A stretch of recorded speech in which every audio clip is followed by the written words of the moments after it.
গতকালই বিধানসভায় মুখ্যমন্ত্রী শুভেন্দু অধিকারী তিনি বলেছিলেন কালীকে তুললে সব বেরিয়ে যাবে। তার হুঁশিয়ারির পরেই গতকাল এই কালীচরণ বন্দ্যোপাধ্যায়কে গ্রেপ্তার করা হয়েছে। আর গতকাল মুখ্যমন্ত্রীটি কি বলেছিলেন বিধানসভায় শোনাবো। আপনার কেএমসিতে কি হয়েছে আমরা জানি না, আপনার কালীকে তুললে সব বেরিয়ে যাবে। কলকাতা কর্পোরেশনে কালী না বললে কোনো প্ল্যান হয় না। আর Kali appointed by Camac Street সবাই জানে। আর এই কালী বাইপাসের পাশে আপনাদের তৃণমূল ভবন বানাচ্ছে 200 কোটি টাকা দিয়ে,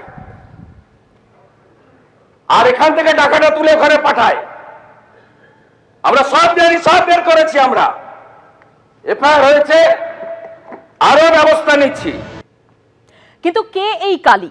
আসল নাম কালীচরণ বন্দ্যোপাধ্যায়। ফিরহাদ হাকিম মেয়র থাকাকালীন তার ওএসডি বা অফিসার অন স্পেশাল ডিউটি ছিলেন।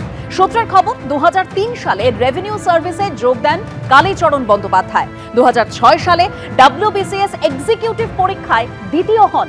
পুলিশের নিয়োগ পরীক্ষায় প্রথম। 2008 সালে পুলিশের চাকরিতে যোগ দেন। পরে 2009 সালে মিউনিসিপ্যাল সার্ভিস কমিশনের ডেপুটি ম্যানেজারের পরীক্ষায় প্রথম হন। যোগ দেন কলকাতা পুরসভার 9 নম্বর বোরোতে। সেই সময় ওই বোরোর চেয়ারম্যান ছিলেন ফিরহাদ হাকিম। পুরসভা সূত্রে খবর, ফিরহাদ হাকিম মেয়র হওয়ার পর ওএসডি হিসেবে তার কাজ সামলাতেন কালীচরণ বন্দ্যোপাধ্যায়। তার হাতে প্রচুর ক্ষমতা ছিল। মেয়রের কাছে পৌঁছতে গেলে কালীবাবু হয়ে যেতে হতো সবাইকে। কালীচরণ বাবু যিনি ওএসডি টু অনারেবল মিনিস্টার ছিলেন, এক্স মিনিস্টার ফিরহাদ হাকিম এবং মেয়র, তাকে করা হয়েছে, কালকে ধরা হয়েছে এবং সিট গঠন হয়েছে। এই সিটটা ওই আগেকার সরকারের সিট নয় যে সিট গঠন হলো আর কোনোদিন সিটের কি রেজাল্ট হলো সেটাও কোনোদিন বাংলার মানুষ জানেনি, আর কোনো বিচারও হয়নি। এটা কিন্তু সেই সিট নয়, এটা কিন্তু কাজ করার মতো সিট। এবং আপনারা দেখতেও পাবেন যে কি হচ্ছে। আপনাকে আমি সংখ্যাটা দিচ্ছি।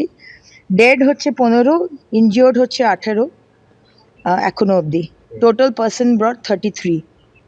বলছি কালীচরণ বাবু, এনার তো ভূমিকা দেখা যাচ্ছে কলকাতা কর্পোরেশনে এই যে প্ল্যান পাস, এই যে ইলিগাল কনস্ট্রাকশন, এই যে সবকিছু উনি নাকি শেষ কথা ছিলেন, মানে উনি ওএসডি ছিলেন কিন্তু ওনার কথাটাই শেষ কথা ছিল। কিন্তু আমার বিষয় হচ্ছে যে যদি কালীচরণ বাবু, আমি শুনলাম তিনি নাকি একজন WBCS অফিসার, তিনি চাকরি ছেড়ে দিয়ে ওনার ওএসডি হয়েছিলেন, তাকে যদি ধরা হয় তাহলে আজকে যে মন্ত্রী, যে দায়িত্বপ্রাপ্ত মন্ত্রী ছিলেন, যার সই ছিল, তাকে কেন ধরা হবে না? তাকে কেন ছাড় দেওয়া হবে? যারা যারাই ইনভলভ রয়েছে, সে যেই হন না কেন, আপনি ছাড়া তো আপনাকে হবে না। গ্রেপ্তার হওয়ারই ছিল। আস্তে আস্তে আপনারা দেখতে পাবেন ও কার কার নাম সামনে আসছে, কারা কারা ওর সাথে যুক্ত, ও টাকা কার কাছে পৌঁছয়, এই সব নাম ধীরে ধীরে সব আসবে। এবিপি আনন্দ, এগিয়ে থাকে, এগিয়ে রাখে।